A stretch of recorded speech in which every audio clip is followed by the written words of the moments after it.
So this is part 3 of C4 and focuses on the last part of transition metals and the key types of reactions that you need to learn, including the purification of water. So, transition metals form coloured compounds when they're in solution. So the three that you need to recognise is copper 2+ ions, which form a light blue solution. Iron +2 ions, and so what's happened there is the iron has lost 2 electrons, and also iron 3+, which is notated by Roman numerals, so you know the difference.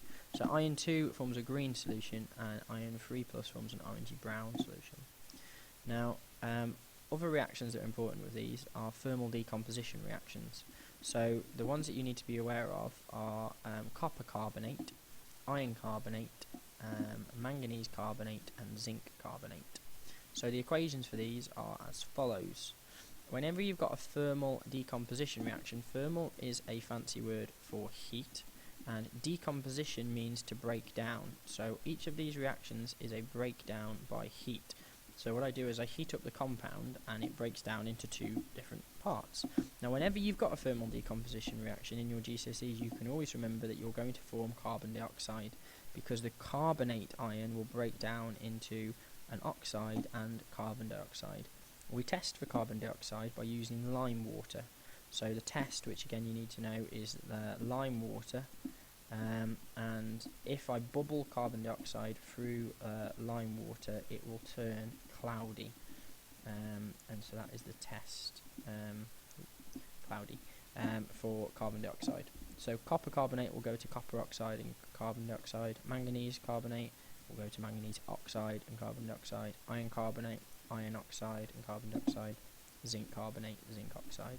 And you can see that there are colour changes in these. So copper carbonate goes to copper oxide. Copper oxide is black, whereas copper carbonate is green. Manganese carbonate is a pink colour. Iron carbonate is a reddy brown colour, and zinc carbonate is white, and will turn to zinc oxide, which when heated is yellow. The symbol equations for these, which are already balanced, is CuCO3 goes to CuO plus CO2. Manganese carbonate, you can see, is exactly the same, just change manganese. Iron carbonate again is the same, and zinc carbonate is the same. So that's one type of reaction, which is thermal decomposition. The next one is a precipitate reaction, and that's what is formed when we've got 2 solutions reacting to form an insoluble solid. So a precipitate is an insoluble solid. So this is an example of a precipitation reaction between potassium nitrate solution and lead iodide. Potassium iodide and lead nitrate, and it forms lead iodide, which is the yellow precipitate here, which is actually solid yellow particles that won't dissolve in the solution.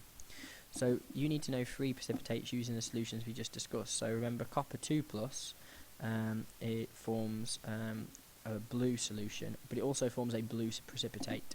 Iron 2+ was a green solution, and that forms a grey-green precipitate, and iron 3+ was an orangey-brown solution, which forms as an orangey-brown precipitate. So you need to recognise those 3 precipitates. And all of those are formed when we react them with sodium hydroxide. Okay, so the reaction would be, for example, if I do copper, so copper 2+, which is in solution, would react with sodium hydroxide, and the precipitate that we formed will be copper, and it'll be brackets, hydroxide. There'll be 2 of them because hydroxide is -1, copper's +2, so I need 2 -1s to balance that out. And then I'll also have some sodium ions floating around that will react with whatever the other ion in solution was with the copper. So if it was copper sulfate, for example, I'd form sodium sulfate. So that's the ionic equation for that reaction. So then we move on to metallic bonding, which is our last type of bonding. And in metallic bonding, which exists only between metals, we have positive metal cations. Remember, cations is just the word for positive ions. Just think of the T as like a positive. And you've got delocalized electrons. That word is really key. You must use it frequently in loads of exam questions. So delocalized electrons. We sometimes call them free electrons for short, but delocalized electrons. And if there are delocalized electrons, then it will conduct electricity, which it does. Then we move on to superconductors. So a superconductor is a material at which, below a critical temperature, it will conduct electricity with little or no resistance. So you can see, for a normal conductor, even if I reduce the temperature right down to absolute zero, even at absolute zero, there is still some resistance, which is obviously impeding or preventing the flow of electrons through the wire. With a superconductor, what happens is I get to a certain critical temperature, and then the resistance, you can see, drops down to zero. So there's no electrical resistance, and that makes them very useful. So their benefits are we can get loss-free power transmission, which is obviously a massive efficiency. Because of the lack of resistance, you can get super fast electronic circuits. And you can also create powerful electromagnets, which are used in medical processes such as MRI. The drawback, and the main one, is this top one here, which is that they only work at low temperatures. They are expensive, but in your examination you need to remember to always talk about they only work at low temperatures. The last part of C4 then is about the purification of water. So there's a lot of basic low-level information for this topic. So you need to know where the water resources come from in the United Kingdom, which is lakes, reservoirs and aquifers, an aquifer being an underground source of water. These are all easy to remember. The key one is actually to remember that the sea is not where we get water from, and we'll discuss why in a little bit. So this is a diagram showing an aquifer as an underground source of water. So water has three main uses in the chemical industry. It's used as a cheap raw material, so we can use it actually as a raw material, as a chemical in a reaction. We use it as a coolant to keep other reactions at a required temperature and prevents overheating, and we can also use it as a solvent, which means we can use it to dissolve other minerals. In fact, water is the universal solvent, so most solutions are made using water, but not always. So, types of substances that are present in water that can potentially be a problem for us. So we can get dissolved salts and minerals. Now that's not necessarily a problem because those minerals are still required and still necessary for our health. The ones that are more of an issue are microbes, because obviously they will make us very ill. Pollutants, which we'll discuss in a minute, and insoluble material. Now in terms of insoluble material, that's just material that doesn't dissolve, so things like plastic. And that's obviously the easiest to remove, because I can quite literally just sort of scoop that out of the water. But to remove the microbes and pollutants and the minerals is much harder. So there are three pollutants that you need to be aware of: nitrate residue, lead compounds, and pesticide residue. Now, nitrates, they come from fertilizers as runoff, and so are part of the process of eutrophication, which you'll learn about in both biology and in C2. So, lead compounds come from old lead pipes and dissolve into the water. And the last one is pesticides, which we can spray onto crops, obviously to kill pests, but this can again run off into local water resources. So the last part, and probably the most challenging part of this, is testing water. And when we test water, we're basically testing for dissolved ions. Now the ions we test for are the three halogens: chloride ions, bromide ions, and iodine ions, and sulfate ions. And this is a precipitation reaction, and again you should remember precipitation is an insoluble, so something that doesn't dissolve is an insoluble solid. So we're going to form different precipitates, and we need to know their colours. So if I'm testing for halogens, I use the compound silver nitrate. So this will be a displacement reaction, so you should remember from displacement reactions, all I'm going to do is swap the names around. So I'm going to get sodium nitrate and silver chloride. Now the silver chloride, that is a white precipitate, so you need to remember that chloride ions form a white precipitate. If I do this with sodium bromide and silver nitrate, I'll get silver bromide, and sodium nitrate. And silver bromide is a cream precipitate, and silver nitrate and sodium iodide gives me a yellow precipitate.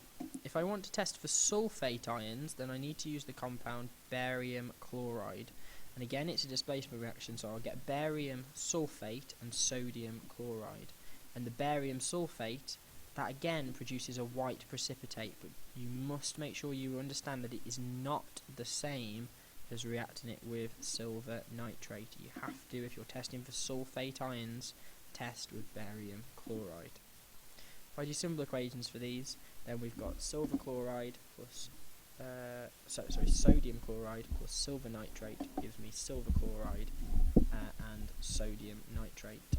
The same for the reaction with bromine, and the same for the reaction with iodine. These are already balanced, so we don't need to add any numbers. And the reaction of barium chloride and sodium sulfate gives me barium sulfate and sodium chloride. And these here are the precipitates. So remember, chloride forms a white precipitate. Bromide, silver bromide, is a cream precipitate. Silver iodide is a yellow precipitate, and barium sulfate is a white precipitate. The last part of water purification then is the process of purification, which has got 3 steps: sedimentation, filtration, and chlorination. The sedimentation removes any large insoluble material from the water. Filtration removes the smaller insoluble material, and chlorination kills the microbes that would otherwise cause disease. The first process, sedimentation, and so that removes the large particles because they will settle to the bottom on sand and settle over time, and so it's easy to get rid of. The smaller suspended particles, they don't settle to the bottom, so they're slightly trickier to remove, and so those are things like clay particles. So we filter those through beds of different sands and gravels. We don't do it through filter paper, it's because this is an industrial process. And at the last stage, the chlorination kills the microbes, so we bubble chlorine gas into the water to kill the microbes, and that prevents disease, and that's called chlorination. The minerals, the dissolved minerals, are largely kept in solution because they aren't harmful to us. They would be in very high concentrations, so we do have to make sure we monitor how much there is in the water. To explain why we don't get our water from seawater, we could do this via a process called distillation. You need to remember that distillation has 2 stages. Okay. So distillation, the 2 processes are: we evaporate the liquid and then we condense it. Now, the reason we don't distill seawater is because there are 2 disadvantages. It uses lots of energy, so considering we can get water from elsewhere, it's easier to, and we do produce pure water, and pure water has no taste, because when we taste water, we're tasting the minerals. So it's not advantageous for us in the United Kingdom to get our water from the sea. So that's the last part of C4. So the topics that should have been covered in this module are the structure of the atom, electron configurations, and ionic and covalent bonding. You need to be able to draw these, so you'll probably need to look at separate videos on how to draw dot and cross diagrams for ionic and covalent bonds. Then we discussed the group 1 and group 7 elements and their reactions, and the transition metals and their reactions, which were thermal decomposition and precipitation reactions, as well as the displacement reactions of the halogens. Then we discussed metallic bonding, superconductors, and last of all we discussed how to purify water and testing water for different dissolved compounds. Now, having now watched this video, if there's any part of it that you don't understand or want to go back and review, you can either watch the video again or speak to your teacher about it in your next lesson.